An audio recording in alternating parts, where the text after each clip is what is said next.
Hi, my name is Becca. Welcome back to Raising Them Simply. Here we share all about our secular homeschool as a family of 6. Today, I just want to go ahead and chat a little bit about our hits and misses for our 2nd grade year. If you are new here, I have a 2nd grader, a preschooler, a toddler, and this little one here. I'm also a part-time working mom as a nurse. So this channel is all things homeschool and how we make it work for our family. If any of that interests you at all, please hit that subscribe button so you're notified of future videos. But let's jump into it. So if you are new here, we are year-round homeschoolers. So we are actually only a little more than halfway through with our school year at the time that I'm recording this video. But we've used these resources enough to where I know what stuff has worked for us, what hasn't, and what we will be using in the future with future learners and all of that. So I wanted to go ahead and film this video for you guys because I know the majority of you guys are looking at what to purchase for next year as far as homeschooling, and I thought that this information might help some of you guys out there. So first things first, we are going to talk about more morning work. We are not morning basket type people. I wish we were. We're just not.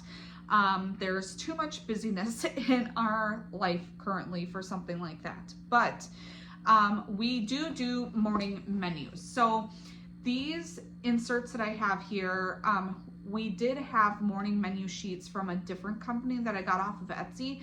But these ones work better for us. They actually come from the Purposeful Preschool from the Waldock Way. We are using that with my preschooler, and I like the way that these were set up more, so we use those with him for his calendar work.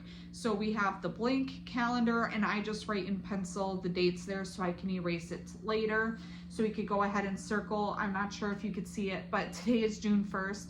So I write the date on the board, and then the other way that it could be written, I leave it blank so my learner can fill it out himself, and he uses that to complete this and this for the calendar work.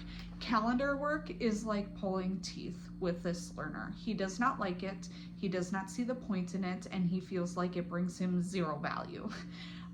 We are still working through it, and we will continue to do calendar work anyway, and I will continue to do calendar work this way because that's the way the world works. Is you see a calendar like this, you need to go through that, you have to understand how to read it and what it means and all of that. I know we will get through it eventually. I'm not saying it's a miss because it is very necessary, and my firm opinion is that your learner's not going to like everything that they do in school, but that doesn't mean that you have to change it or that you don't have to do it anymore. Sometimes you just have to stick with it.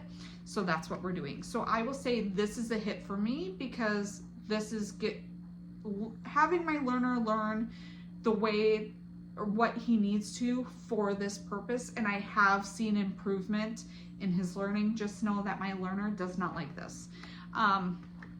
We do go through and change the rest of the menu. Right now, he just has to write his first, middle, and last name, what my phone number and my husband's phone number is, his address, his birthday, and who he needs to call in an emergency. And so I just wrote those down on pieces of paper, and then he fills that out. At the beginning of the year, I wrote the answers down for him. For example, I would say, what is my mom's number? And I would put my phone number down, and then he would trace it and then write it again in his own writing below that. He has most of this stuff memorized by now, so I don't have that in there anymore. He just goes ahead and writes it from his memory.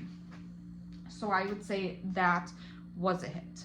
Now for language arts. We've had a lot of changes when it came to language arts this year, but that's because my son has dyslexia, if you are new here, and learning to read was a struggle.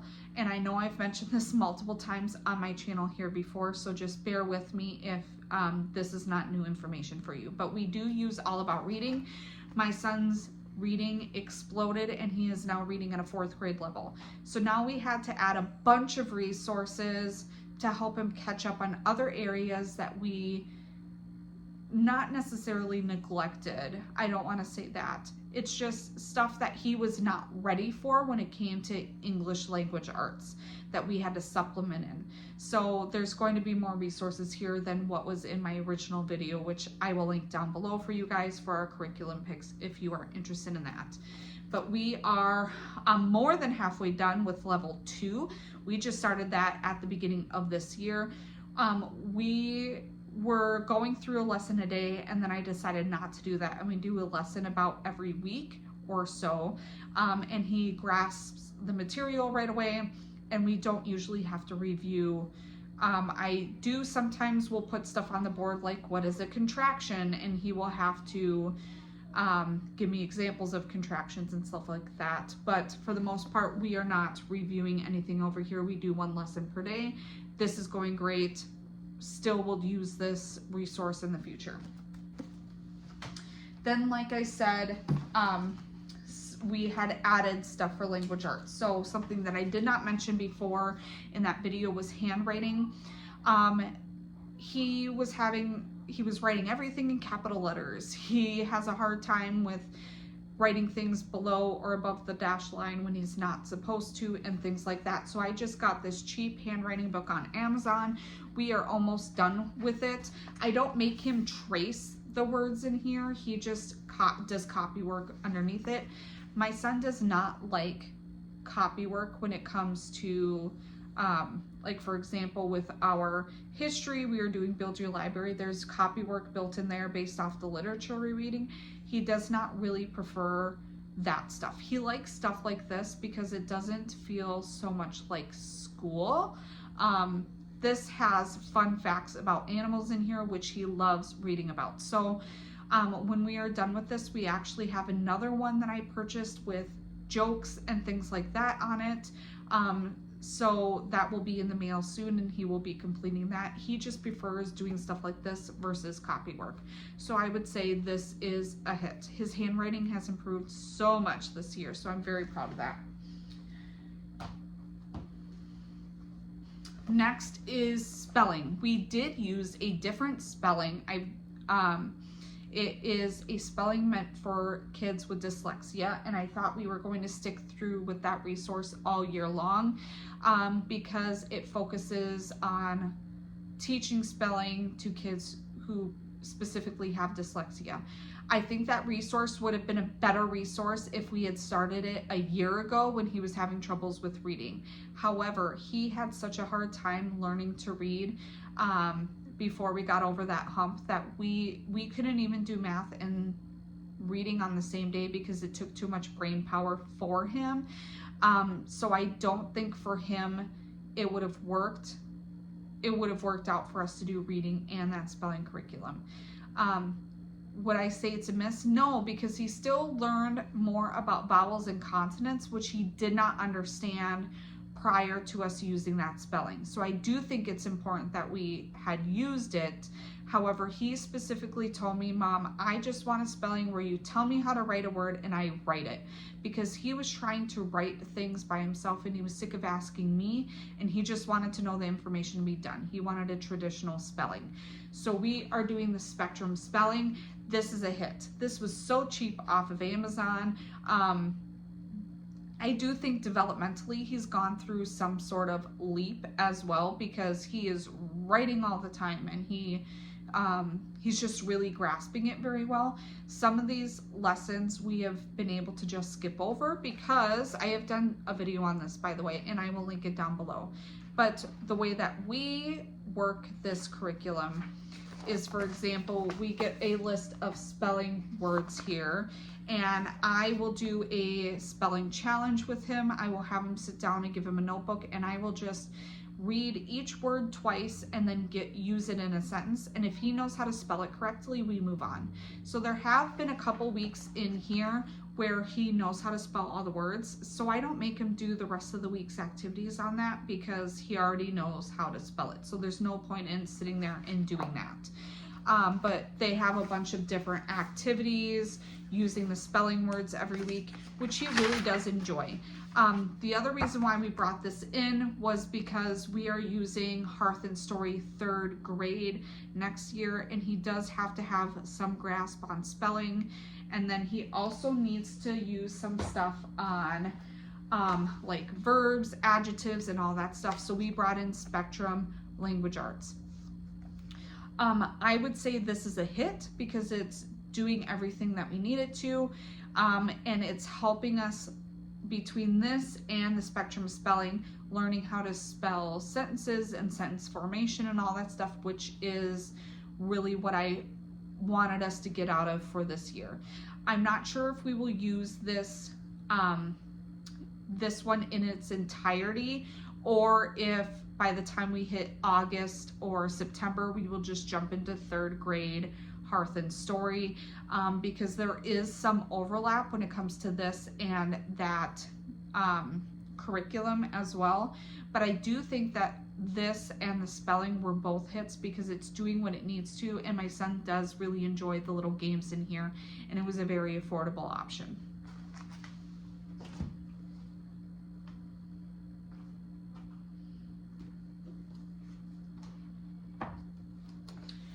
With language arts, we are going to do Build Your Library. We use the prehistory before this. I just don't have it up here with me right now.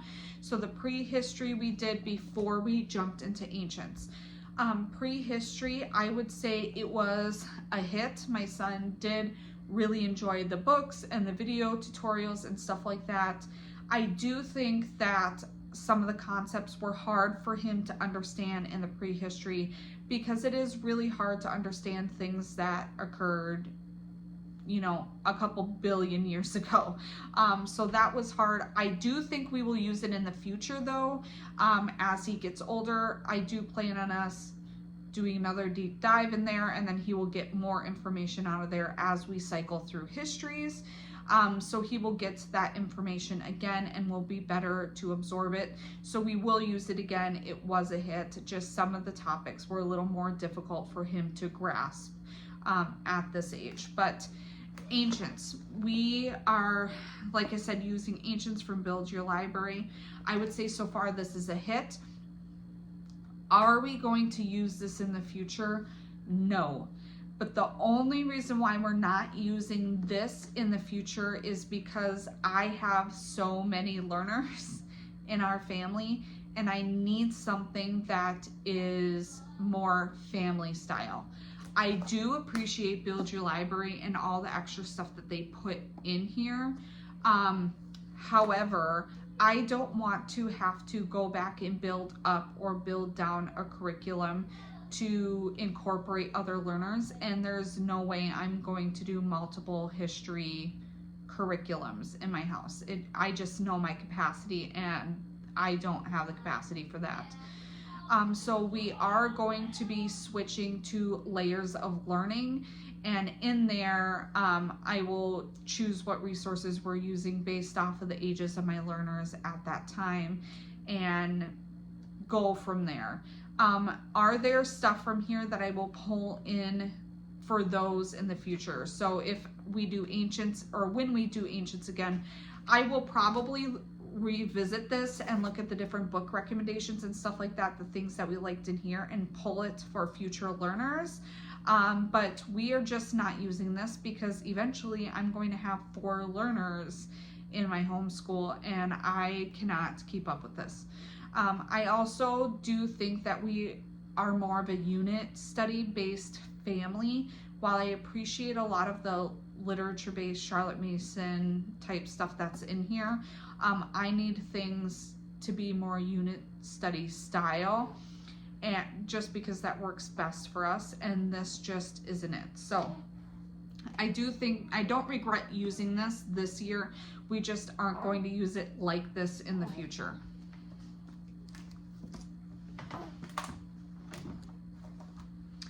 Next, for math, we do Math with Confidence. So he finished Math with Confidence 1st grade, and now we are in 2nd grade this year. Like I said, we're technically behind in math grade level wise because we had to take math slower when we were going through our reading challenges.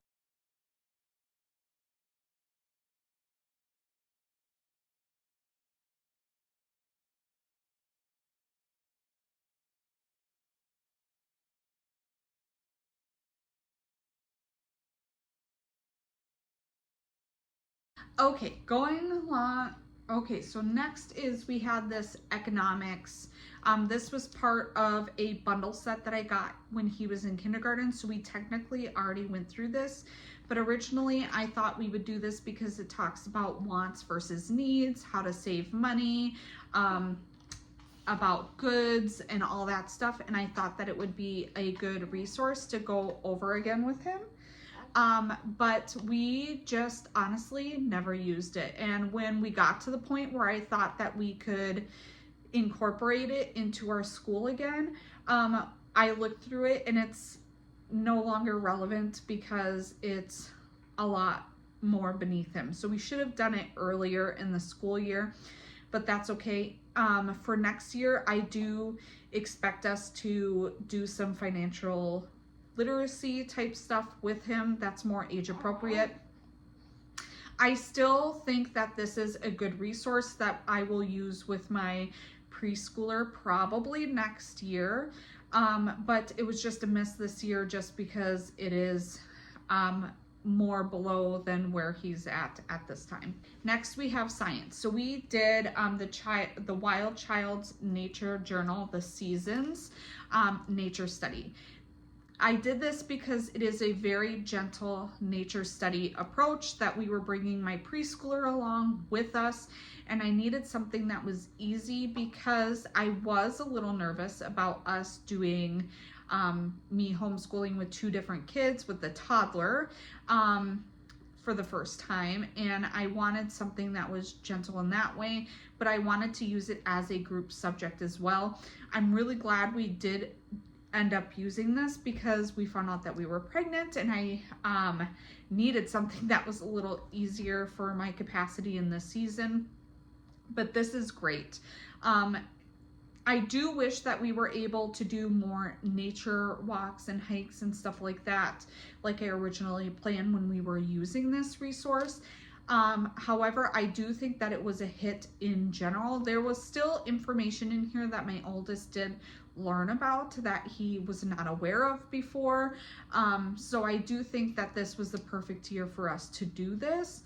In the future, I would probably use this more as like a morning basket type thing. There's lots of cards with beautiful illustrations and paintings on them with different trees and animals and things like that, different types of snowflakes. So I might pull this in the future as like a morning basket type thing, but not as like our main science. But I do think for this year, this being our main science was perfect for us. Next, to go along with science, we did this weather and natural disasters unit study I got from Etsy. I do think that this was a hit because my plan for this originally was for us to do this in the winter months, which we did do, and it helped us learn more about what do we do when there's a tornado. It helped us learn about hurricanes and volcanoes and stuff like that, and we did glean good information from this. When I originally purchased this, I expected more out of it, honestly, but this ended up being the perfect thing for us because we were pairing it with something else. In the future, would we use this? Probably not, just because I do want us to do a weather type of science unit study as our main science, and this would not fit the bill for that, but it did work for us for what we needed for this year. Next up is our anger management workbook. I originally purchased this for us to do as just something with just my second grader and I, for us to slowly work through this, but then we ended up bringing in my preschooler and scheduling it in with school. This has been a great resource. It's been a great topic of conversation for us. It really talks about the science of anger and why our brains get angry and the chemical reaction that happens to that, and ways and tips on how to help manage yourself and your emotions when you are feeling anger, and that feeling anger is healthy and normal. It's just how we handle it that we need to be aware of how we are acting in those times. So that has been a great resource. It's something that we will continue to do next year because we are not finished with it. And I do think that it's important for us to work through. So this has been a hit for us. Now, the biggest miss of the year, I do not have it up here with us, and that is our homeschool languages, German. Now, it's not necessarily that the curriculum was a bad resource or anything at all.